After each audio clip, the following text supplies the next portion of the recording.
Let's get back into Jodie Meeks' big night with Kentucky coach Billy Gillispie. And Billy, what did it look like from where you were sitting last night? It looked great. Every time he caught it and every time he shot it, I mean, it looked like it hit nothing but the net. And I went back and looked at the 10 threes that he made, and every single one of them, it barely touched any rim. And it's just one of those special nights. I mean, he's had some real big games for us this year, but last night was definitely a special night because it was against a very good opponent on their home court and a very important game for Kentucky. Was it okay at some point, Billy, to just go out of the offense and get the ball to him because he was so hot and it was working so well? You know what? I would like to say that all those plays were designed, but they weren't. And we got quite a bit in transition. We got a few out of design plays or whatever, but really it was a situation where Jodie made something out of nothing. And I would like to say that it was all coaching and all that kind of stuff. It had nothing to do with coaching. It was just an unbelievable performance by an unbelievable player on a particular night.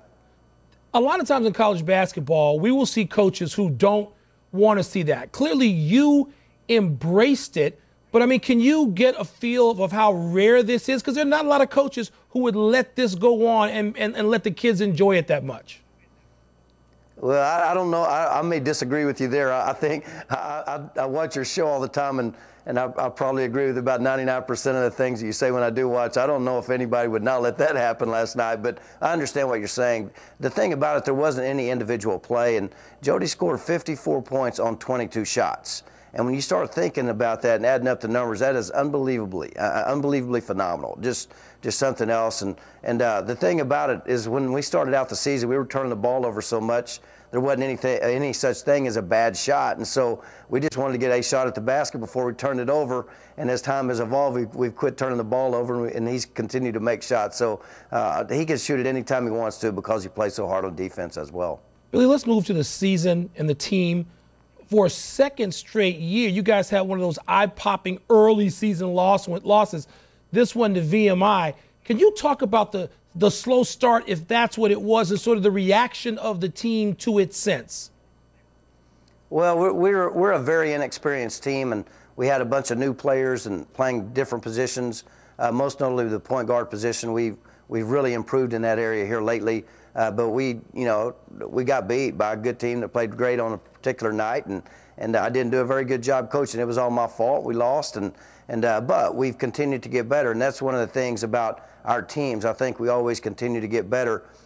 We got beat on November the 14th, but that's not when they hand out the trophy, and our teams always get better and better and better, and we usually play our best games in February. This team has really bought into doing what we're trying to do. They were bought in at the start.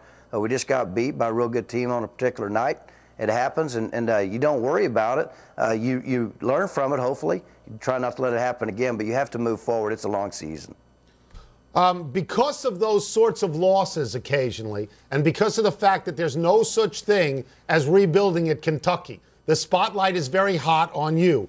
Do you feel that fans are being patient with you? Have you felt some warmth from them, or is it all, what is he doing?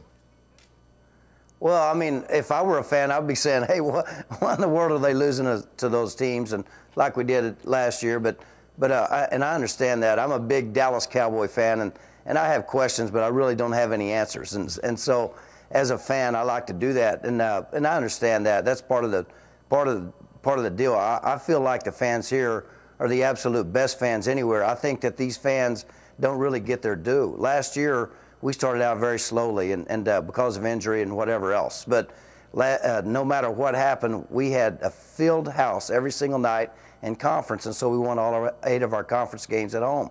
There's no other place in college basketball, if you had played as poorly as we did at that point, that they would continue to support like they did. So they made it happen for us to go to the NCAA tournament. So I think the fans here are the best I've ever seen. You know, they're sure they want to win, sure they're passionate or whatever, but that's really part, and a very, very big part of the Kentucky basketball program and why it's been so good for so long.